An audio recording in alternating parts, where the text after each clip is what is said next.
Jo sóc copropietari de Petróleos Independents. La primera empresa que des del primer dia que es va constituir, que fa sobirania fiscal, doncs és la nostra. Nosaltres som empresaris, estàvem al Cercle Català de Negocis i vam estudiar doncs, l'espoli fiscal que patia Catalunya, no?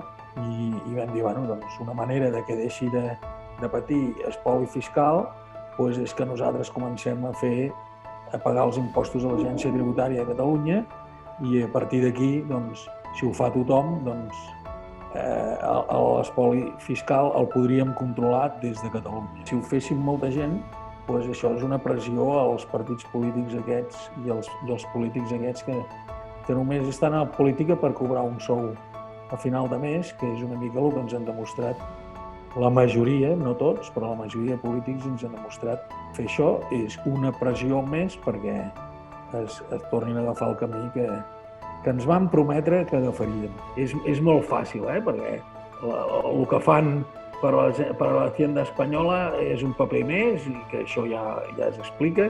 I a veure, el que ara estigui fent-se ells la liquidació des de casa seva, que no li fa el gestor, ho pot fer tranquil·lament,